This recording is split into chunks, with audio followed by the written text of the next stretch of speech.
of the 67 people who were killed, and you are blaming Democrats and DEI policies and air traffic control and seemingly the member of the U.S. military who was flying that Black Hawk helicopter. Don't you think you're getting ahead of the investigation right now? No, I don't think so at all. I don't think with the names of the people, you mean the names of the people that are on the plane?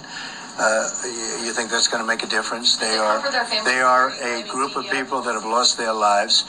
If you want a list of the names, we can give you that. We'll be giving that very soon. We're in coordination with American Airlines. We're in coordination very strongly, obviously, with the military.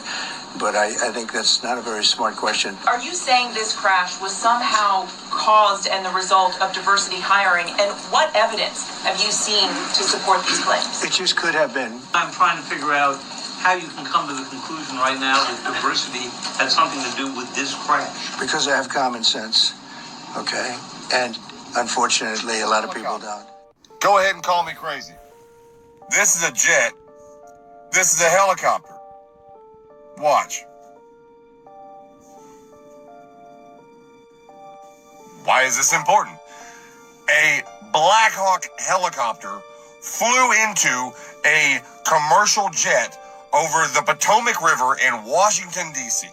Oh, it was just an accident. It was just an accident. I'll die before you convince me of that. Come at me, bro. Why don't you think it's an accident? Let me give you a little backstory on this. I don't know who was on the plane. I don't know who was in the helicopter. Okay, what I do know is that in that area of the Potomac River, it's common for helicopters to fucking fly around. They're supposed to stay at or below 200 feet AGL, which is above ground level. That helicopter collided with that plane at 350 foot above ground level, somewhere it was not supposed to be.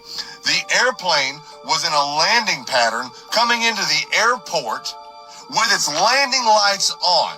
And you mean to tell me that the super crazy high amount of technology that's in this military helicopter, and with the pilots flying under visual flight rules, that those two pilots, there were 3 people aboard the helicopter, that those 2 pilots didn't see that fucking plane and they didn't try to avoid it? You mean to tell me that those highly trained, highly skilled pilots didn't see that fucking plane? That's not even why I'm questioning all of this. This is where it happened. Who's this guy? That guy right there is this guy.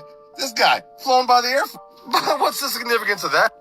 This is the plane I'm talking about that landed at Andrews Air Force Base just next to where this shit happened. Why was a Boeing E-4 known as the Night Watch or the Doomsday plane, which is a militarized version of the Boeing 747 that serves as a mobile command post for the U.S. military and is a key component of the National Military Command System, which is designed to survive a nuclear attack. Why was that diverted right after this happened and then landed at Andrews Air Force Base right next to the Potomac River? Why? That's not suspicious. This helicopter had to have seen this plane. I don't know why. I don't know what led to it. Call me a conspiracy theorist all you want. That shit's weird. We've got some breaking news here. A second plane in just 3 days has gone down, this one in Philadelphia. And of course, it's all but certain that Donald Trump is going to come out and blame DEI or black people, just like he did after the DC crash. But I should probably remind you that on January 20th, Trump and Elon Musk pushed out the FAA administrator. They never bothered naming a replacement. Also on January 20th, Trump implemented a federal hiring freeze, which includes air traffic controllers. That's important because we would eventually come to find out that the crash involved one air traffic controller doing the job that would normally require 2 people.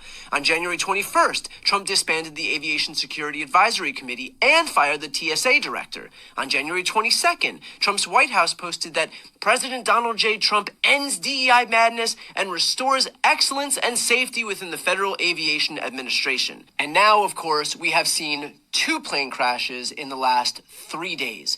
At this point, if DEI really was in place over the last 16 years, we should probably go back to that system.